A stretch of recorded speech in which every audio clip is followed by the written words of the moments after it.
Hello, कैसे हैं आप सब। आई होप आप सब लोग बहुत बढ़िया होंगे। तो आज के हम फिर से एक और नया लेक्चर लेकर आपके लिए फिर से स्वागत करता हूँ आपका हमारी इस लेक्चर में कैटेगरी। सर आजकल आपका सर जो एनर्जी है वो कम क्यों है? तो भैया आजकल थोड़ी एनर्जी कम है क्योंकि आजकल थोड़ा डाइट पे है ना। हाँ सर, थोड़ा मोटी थोड़ा रोगा दे दो। नहीं नहीं भैया, ऐसी कोई बात नहीं। ये सब आलतू फालतू बातों को छोड़ो और जम के पढ़ते रहो। क्योंकि एक चीज देखो, आपने अभी तक जितनी भी पढ़ाई की है, जितना भी आपने ग्रेजुएशन दिया है, उसको एक दिन ना पूरा फल आपको लेना ही है। तो अगर उस फल को लेना चाहते हो तो इतना अच्छे से पढ़ो ना कि जिससे वो फल इतना ही अच्छा हो कि बाद में और ज्यादा जोर लगा के पढ़ाई ना करनी पड़े। उसी चीज को आप थोड़ा बहुत गो थ्रू करेंगे। अगर देख लीजिए कि आज आपने अगर हार्ड वर्क कर लिया, आज आपने बहुत सारा अगर मेहनत किया ना, तो वो जो कंसिस्टेंसी है ना, अब जब आपका एग्जाम क्रैक होगा उसके बाद जब वही कंसिस्टेंसी फिर से आपको लानी पड़ेगी ना, तब आपको उतना सोचना है, वो फ्लो अपने आप आ जाएगा। तो इसीलिए ना चीजों को रिलेटिव कीजिए, चीजों को रिलेवेंट कीजिए और गो थ्रू होते रहिए किसी चीज के लिए। कभी रुकना मत, कभी थकना मत। और कभी लगे कि यार पैर दुख रहा है तो दुखने दो। अगर पैर दुख रहा है इसका मतलब प्रोग्रेस हो रहा है। अगर पैर दुख रहा है इसका मतलब जो इंप्रूवमेंट है वो हो रहा है। अगर पैर दुख रहा है तो आप अपने लक्ष्य की तरफ बढ़ रहे हो, उल्टा सीधा काम नहीं कर रहे हो। अगर पैर दुख रहे हैं तो आपका सक्सेस होने का जो टेंडेंसी है वो बहुत ऊंचा जा रहा है। तो प्लीज अगर पैर दुख रहे हैं तो रुकिए मत और तेज भागिए। कोशिश कीजिए कि मैं एंड तक जा सकूं। आपका कंसिस्टेंसी आपका मैटर करता है कि क्या होगा आगे। ठीक है ना। चलिए, हम क्या पढ़ रहे थे सर? हमने कर लिया था इलेक्ट्रोफाइल, हमने कर लिया था न्यूक्लियोफाइल। इसकी चर्चा हमने कर ली थी, क्या कुछ होता है इसके बारे में हमने चर्चा कर लिया था। इलेक्ट्रोफाइल क्या होता है सर? इलेक्ट्रोफाइल होता है एक ऑक्सीडाइजिंग एजेंट, एक लुईस एसिड होता है। ये नेगेटिवली चार्ज स्पीसीज होता है, ये न्यूट्रल स्पीसीज होता है और पाई बॉन्ड स्पीसीज भी होते हैं। न्यूक्लियोफाइल क्या होता है सर? न्यूक्लियोफाइल का मतलब है न्यूक्लियस लवर। न्यूक्लियस में क्या होता है? Negative positive charge. Positive charge का मतलब क्या है कि ये पॉजिटिव चार्ज से लगाव करता है, पॉजिटिव चार्ज को पाना चाहता है। इसका मतलब ये खुद के इलेक्ट्रॉन छोड़ना चाहता है, मतलब ये एक इलेक्ट्रॉन रिच स्पीसीज है। अरे थोड़ा जल्दी हो रहा है तो थोड़ा मैनेज कर लीजिए, ये पुराना है ना इसलिए इसको एक बार रिपीट कर दे रहा हूं। अब क्या है सर, अगर आप न्यूक्लियोफाइल की बात करेंगे तो न्यूक्लियोफाइल क्या होता है कि सर इलेक्ट्रोफाइल देखा था आपने कि दूसरे को इलेक्ट्रॉन्स, दूसरे से इलेक्ट्रॉन ले रहा है, इसका मतलब दूसरे का इलेक्ट्रॉन घटा रहा है, उसका ऑक्सीडाइजिंग कर रहा है, तो ये वो ऑक्सीडाइजिंग एजेंट था। न्यूक्लियोफाइल क्या करता है? न्यूक्लियोफाइल खुद का इलेक्ट्रॉन दूसरे को देता है। इसका मतलब है कि वो खुद रिड्यूस हो रहा है, सॉरी खुद ऑक्सीडाइज हो रहा है, दूसरे को रिड्यूस कर रहा है। दूसरे को रिड्यूस कर रहा है मतलब उसका मतलब क्या है कि वो एक रिड्यूसिंग एजेंट है। अगर वो रिड्यूसिंग एजेंट है तो वो अभी किसकी तरह काम कर रहा है? वो एक लुईस बेस की तरह काम कर रहा है, क्योंकि वो दूसरे को दे रहा है।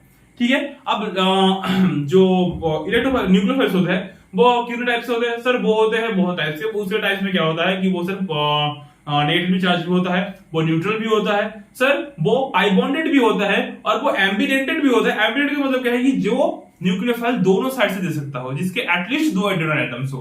क्लियर है ना। अच्छा, उसके बाद हमने क्या किया सर? हमने न्यूक्लियोफिलिसिटी और विसिडिटी का जो कंपैरिजन किया था। न्यूक्लियोफिलिसिटी, अब एक और चीज मैंने बोला था कि न्यूक्लियोफाइल्स कौन होते हैं? जो कार्बन सेंटर को अटैक करते हैं वो न्यूक्लियोफाइल्स होते हैं, और जो H प्लस को अटैक करते हैं, देखिए कार्बन सेंटर हो सकता है और कोई हेटेरोएटम सेंटर हो सकता है। मतलब जो मतलब मान लीजिए कि जो H प्लस को लेता है वो है बेस और बाकी के न्यूक्लियोफाइल्स को कंसीडर कर सकते हैं। क्लियर है ना। अच्छा, अब न्यूक्लियोफिलिसिटी और बेसिसिटी का हमने कंपैरिजन किया था। जब हम बात करेंगे कोई सेम डोनर एटम्स की तो वहां पर न्यूक्लियोफिलिसिटी और बेसिसिटी दोनों प्रोपोर्शनल है। अगर आप एक रो की बात करेंगे प्योरिटी टेबल पे तो वहां पर भी न्यूक्लियोफिलिसिटी और बेसिसिटी की ट्रेंड एक जैसी होगी। अगर आप कलम की बात करेंगे तो कलम में ऊपर से नीचे जाने तक क्या होता है, जो एनायन की स्टेबिलिटी है वो इंक्रीज होती है और न्यूक्लियोफिलिसिटी भी इंक्रीज होता है, बट ऊपर से नीचे आने पर बेसिसिटी आपका डिक्रीज होता है। क्लियर सी बात है ना आपकी? ठीक है, क्लियर सी बात है। चलिए, बहुत बढ़िया, बहुत बढ़िया। अच्छा, एक और चीज देखते हैं। देखिए जो आपका अल्फा इफेक्ट है, हमने एक चीज पढ़ा था अल्फा इफेक्ट। अब अल्फा इफेक्ट क्या है कि सर अल्फा इफेक्ट वो चीज होती है जहां पर क्या होता है कि अगर सर आपका जो मॉलिक्यूल है, मान लिया आपका NH3 है, NH3 के बगल में आपने अगर एक NH2 टिका दिया तो क्या होता है सर कि उसके ऊपर भी एक लोन पेयर है, और उस लोन पेयर के कारण क्या होता है कि साइड वाले का डोनेशन टेंडेंसी इंक्रीज होता है, इसलिए क्या होता है? डोनेशन इंक्रीज होता है। ये है अल्फा इफेक्ट। एक सेकंड रुक जाएगा, चलिए थोड़ा सा, चलिए कोई ना। तो हमने ये सब पढ़ लिया, हमने क्या क्या पढ़ा? अल्फाबेट तक पढ़ लिया था। अब हम क्या बोल रहे थे कि आज हम चर्चा करेंगे लिविंग ग्रुप की, लिविंग ग्रुप एबिलिटी की चर्चा करेंगे, और हम क्या चर्चा करेंगे कि सर और हम सॉल्वेंट की चर्चा करेंगे। तो ये है आज का सार। उसके बाद के लेक्चर हम स्टार्ट कर देंगे एसेनॉन रिएक्शंस, मतलब एसएन रिएक्शंस, ठीक है। चलिए, तो सर बहुत अच्छे रिकैप हो, रिकैप अच्छा हुआ ना। चलिए अच्छा, अब हम क्या करेंगे कि अब हम पढ़ेंगे लिविंग ग्रुप के बारे में। मान लीजिए आपका एक RX है, यहां पर आपने न्यूक्लियोफाइल डाला, यहां पर आपका RNU हो गया और X- हो गया। तो ये चीज क्या है? द एटम व्हिच डिटैच और leave with a electron with its electron pair is called the leaving group. वो एटम जो डिटैच होता है, लीव होता है, वो चला जाता है या फिर दूर हो जाता है, खुद का जो बॉन्ड पेयर है, या फिर सब बॉन्ड पेयर था ना, इलेक्ट्रॉन पेयर बोलते हैं, इसको लेकर जो चला जाता है तो उसको हम बोलते हैं लिविंग ग्रुप। क्लियर है? अगर ये ऐसे चला गया या फिर ये अटैक करके ऐसे चला गया, वो ऐसे हम समझेंगे। मैं सिंपली बोल रहा हूं, ये जो दो इलेक्ट्रॉन्स है, एक्स क्या क्या इसको लेकर चला गया, वो एक्स माइनस हो गया, मतलब इसके ऊपर अभी दो इलेक्ट्रॉन्स एक्स्ट्रा है, तो उसको हम क्या बोल रहे हैं कि उसको हम लिविंग ग्रुप बोल रहे हैं। तो ये क्या है? एक एनायनिक स्पीशीज है, क्लियर सी बात है। तो अब इसको अगर मान लीजिए कोई चीज अकेला हो रहा है, मान लीजिए आप अगर घर से अकेले हो रहे हो, तो अगर आपका बाहर में कोई सैलरी अच्छा है, बाहर में आपका अगर जो क्वार्टर है वो ठीक ठाक है, तभी तो आप घर से निकलोगे ना। मतलब बोलने का सार यही है कि आप घर से निकल रहे हो कि आपकी घर की बाहर की जिंदगी भी स्टेबल है। ये एनायन, ये एक्स, ये लोन पेयर लेकर, सॉरी ये इलेक्ट्रॉन पेयर लेकर बाहर निकल के एक्स माइनस होगा। अगर इसी खुद की कंडीशन को सेटिस्फाई करे, तो अगर इसी खुद की कंडीशन बोले कि मैं तेरे को ये माइनस रखने दूंगा या दूंगी, तो फिर तू रह सकता है या रह सकती है। क्लियर सी बात है ना। तो मेरे बोलने का मतलब यही है कि अगर ये एनन स्टेबल हुआ तभी तो ये निकलेगा ना। तो लिविंग ग्रुप का एक अच्छा लिविंग ग्रुप होने की, या फिर जो LG जो लिविंग ग्रुप होता है उसका क्राइटेरिया क्या है? एनन स्टेबिलिटी। अब ये प्रोपोर्शनल क्या होगा?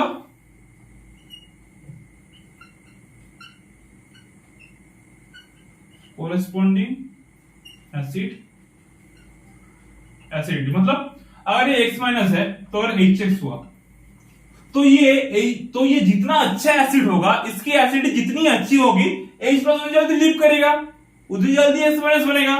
क्लियर है ना? और क्या होगा? 1/pKa of HX। आप सबको पता है कि जो Ka होता है वो एसिडिटी के प्रोपोर्शनल होता है, और जो pKa होता है वो एसिडिटी के इनवर्सली प्रोपोर्शनल होता है। तो मैंने भी सही लिखा अभी तक। क्लियर है ना अभी तक? यही है लिविंग ग्रुप की एबिलिटी की जो सब चर्चा है, यही सबसे हम लिविंग ग्रुप की एबिलिटी की चर्चा करते हैं। क्लियर है ना? क्लियर है ना एकदम?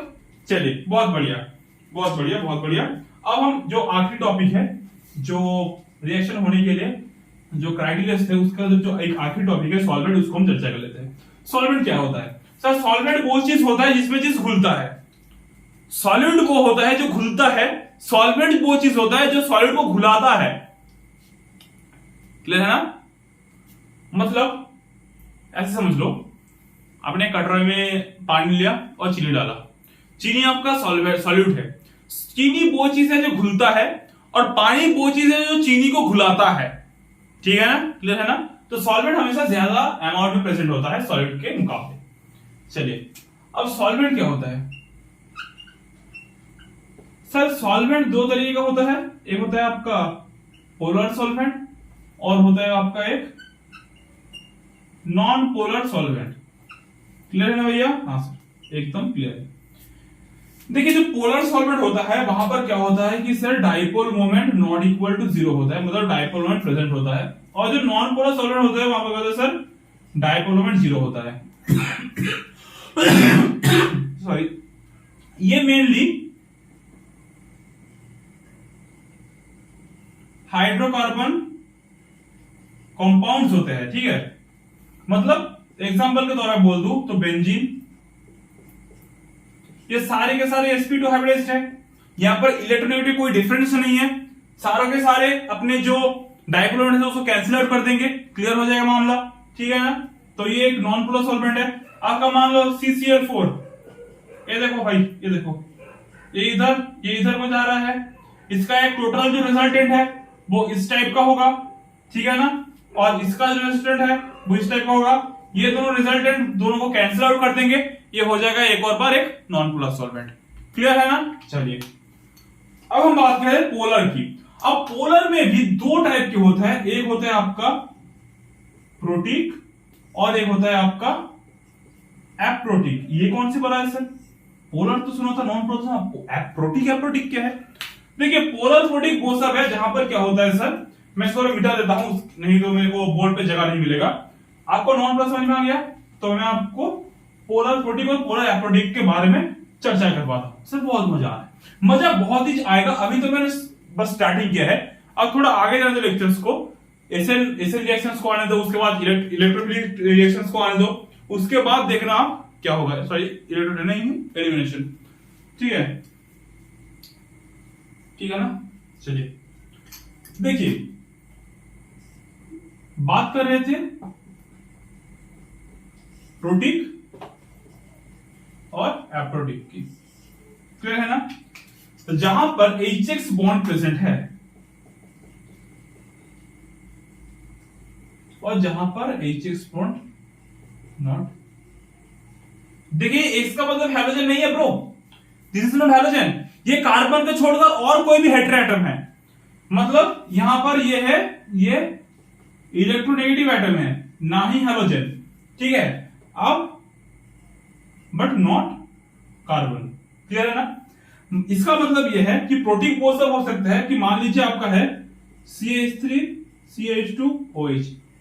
देखिए यहां पर क्या है, HX है, HX बॉन्ड है, ऑक्सीजन X की तरह ट्रीट कर रहा है ना कि वो एक इलेक्ट्रोनेगेटिव एटम है। और क्या हो सकता है सर? और सकता है आपका मान लीजिए और क्या हो सकता है आपका,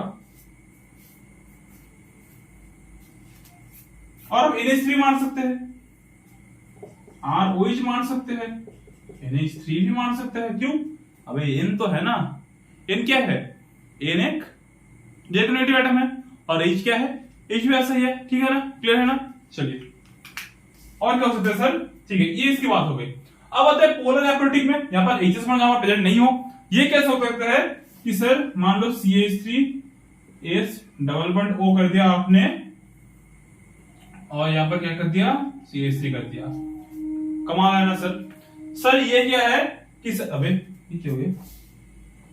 अच्छा सर ये एक डायपोल मोमेंट भी इसका है, इसका डायपोल मोमेंट भी है, पर सर क्या है सर, ये इसमें HX नहीं है, ये कार्बन के साथ H है ना, और कार्बन हमने लिखा है not carbon, X is not carbon, electronegative atom है X, बट ये कार्बन नहीं हो सकता।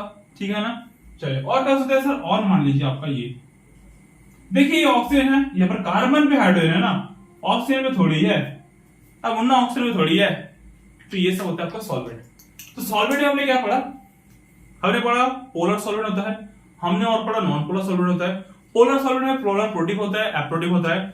पोलर कौन से होते हैं? जहां पर होता है म्यू का नॉन जीरो होना, और polar aprotic sorry non polar क्या है? जहां पर होता है म्यू का जीरो होना। अब पोलर में प्रोटिक कौन है? जहां पर HX बॉन्ड प्रेजेंट हो। X का मतलब क्या है? जब मोर इलेक्ट्रोनेगेटिव एटम हो। और एप्रोटिक का मतलब जहां पर HX प्रेजेंट ना होना। एग्जांपल्स भी देखिए और बहुत चीजें हैं। तो आई होप आपको आज का पूरा लेक्चर समझ में आया होगा। अगर आज का पूरा लेक्चर आपको समझ में आया तो प्लीज एक लाइक कर दीजिए, चैनल को सब्सक्राइब कर दीजिए और शेयर कर दीजिए सभी को, कि जिससे सभी को भी पढ़ने का मौका मिले। तो आई होप आप सबको आज का लेक्चर बहुत अच्छा लगा होगा। एंड प्लीज प्लीज गाइस, हमारा कोई सहारा नहीं है, आप ही हो हमारा सहारा। आप अगर इस चैनल को और भी ग्रो करेंगे तो और भी अच्छे अच्छे टीचर्स भी आएंगे यहाँ पर पढ़ाने के लिए, और भी चैनल बहुत भी ग्रो होगा। अभी मैं अकेला हूँ, अकेले के लिए सब कुछ समझना थोड़ा मुश्किल हो जाता है, इसलिए मैं थोड़ा इरेगुलर भी हो गया था, क्योंकि कॉलेज के एग्जाम्स भी थे और बहुत सारी चीजों का प्रेशर पड़ता है ना, इसलिए थोड़ा इरेगुलर भी हो गया था। तो फिर से मैं रेगुलर आने की कोशिश कर रहा हूँ। तो आप भी प्लीज मेरे साथ दीजिए, सेशन को लाइक कीजिए, सब्सक्राइब कीजिए, और सेशन को लाइक कीजिए, शेयर कीजिए, चैनल को सब्सक्राइब कीजिए, और प्लीज दम लगा के पढ़ते रहिए। उस टाइम तक मत हारना जिस टाइम तक आपका एंड पॉइंट नहीं आ जाता। एंड पॉइंट के बाद जब अनसैचुरेटेड बन जाओ, पढ़ते रहो यार, जम के पढ़ते रहो, और दबा के लाइक शेयर सब्सक्राइब कीजिए। मिलते हैं आपसे जल्दी ही नेक्स्ट लेक्चर पर। ठीक है गाइस, तब तक के लिए ओके बाय।